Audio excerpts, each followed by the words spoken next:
I got to thinking while moving hives outside last night that those colonies that are testing positive for Nosema, which have the messy fronts, I wonder if those colonies are Nosema apis instead of Nosema serrana. And that's why I'm seeing such messy fronts on those colonies. For the last forever. I mean, there's some tests that I've done, like I don't do them, I send them off to a diagnostic lab. I've actually had them quit testing between the two species because it's just always been Nosema serrana, almost 100%. It's almost like serrana's outcompeted apis. And I found as that shift from apis to serrana, I found that I wasn't able to correlate messy front to the Nosema infection that I was finding within my colonies. So I've just been assuming that Nosema serrana just acts a little bit, just presents itself a little bit differently than Nosema apis.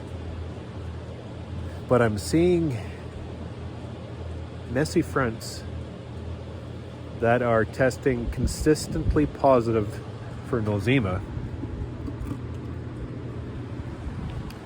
So I wonder what's the chances that apis has moved back in. Just an observation that I've made.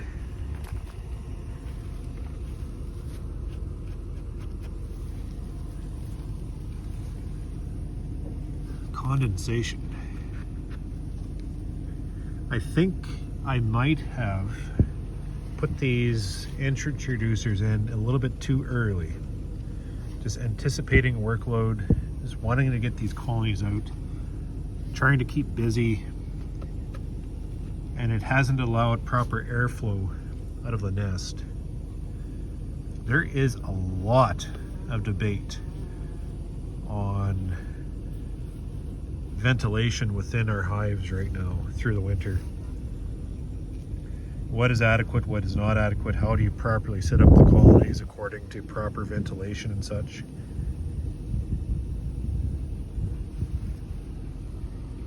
There's no other one here. There's one on the other side, but look, these colonies sat outside last night and there obviously isn't a big enough cluster in here. I bet you it's a little four-framer that it wasn't able to vent the moisture out accordingly. So it's probably condensed on the sides because the box is not insulated, and then running out the front here.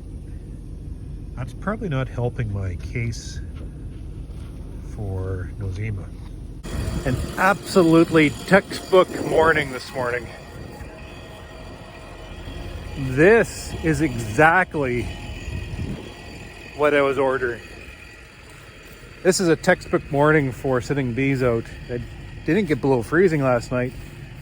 I mean, it's 5 degrees right now and it's just before 7. It's calm.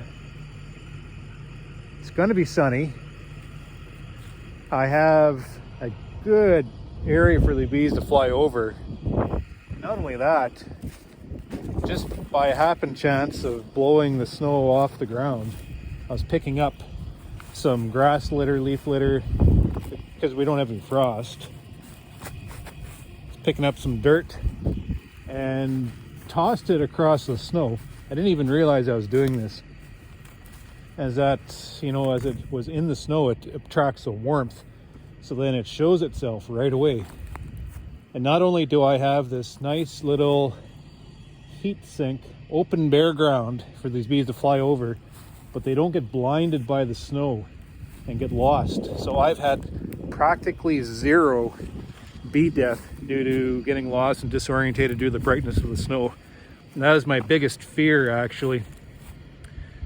Some years I'll set them out and it'll be so damn bright and just hardly warm enough, like 3 degrees, and a bit of a steady push on a breeze, The bees will come out, fly, they'll drift over the snowpack, and if they touch that snow, lights out.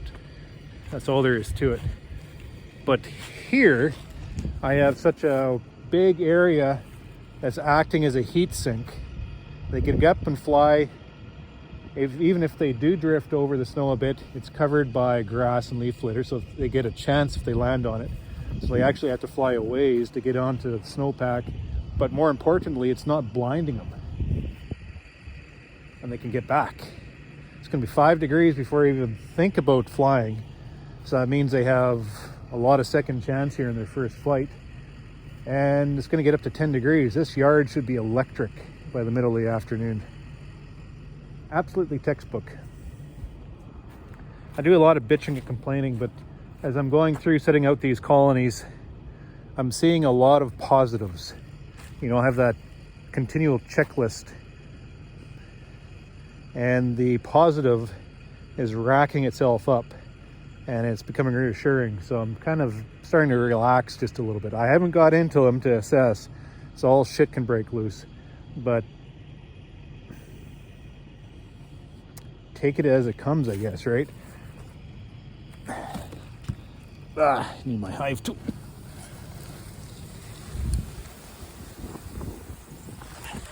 I gotta stop doing that. On the anticipation of something really good here.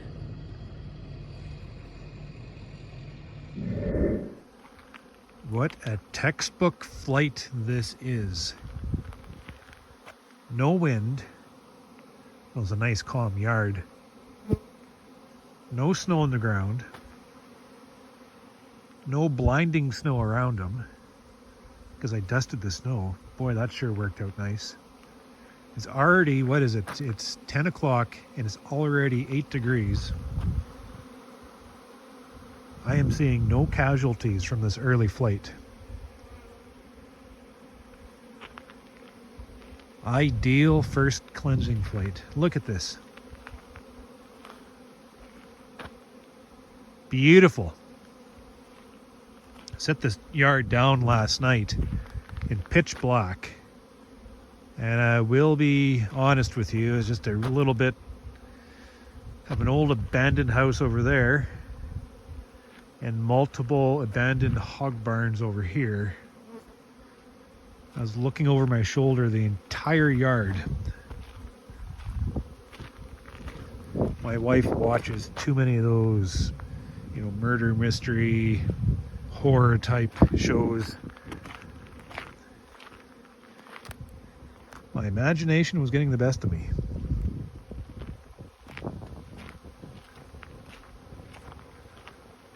What a beautiful sound.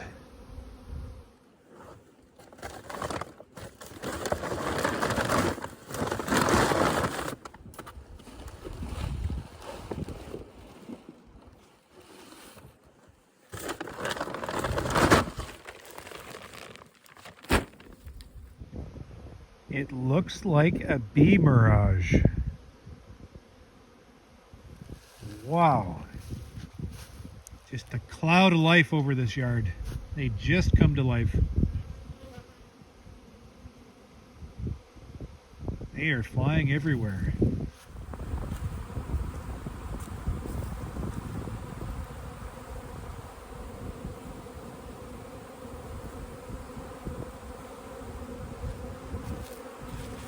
Awesome bee flight.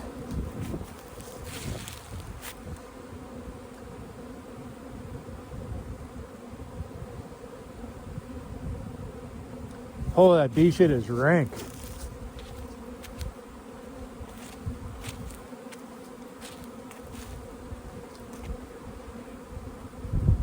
This is it. This is the bee flight. This is what I'm waiting for.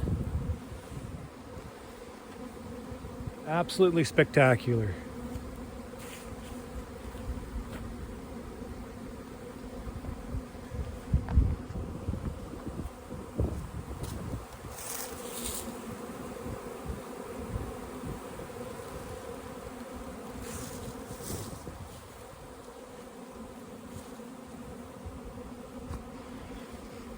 There she is, boys.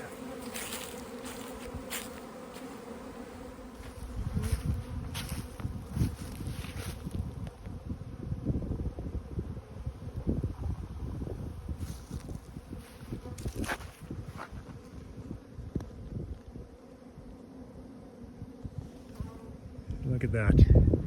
See, they're able to land in the snow, but then they're able to take off again.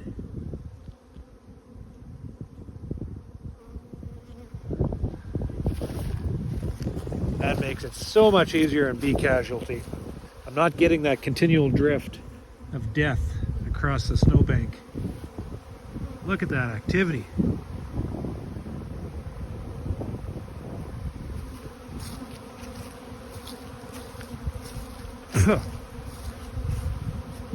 Bee shit flying everywhere. God, it tastes bad.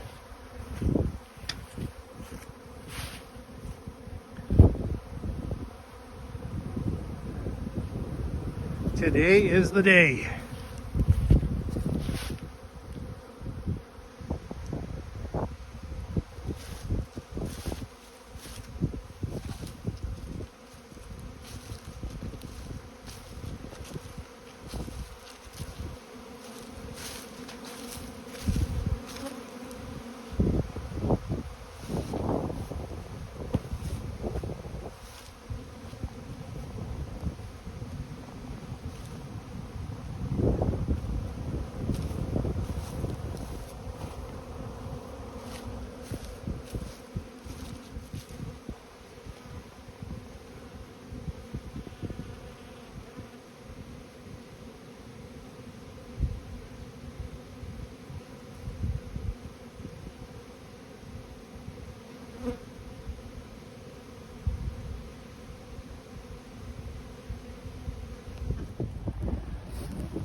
Within seconds,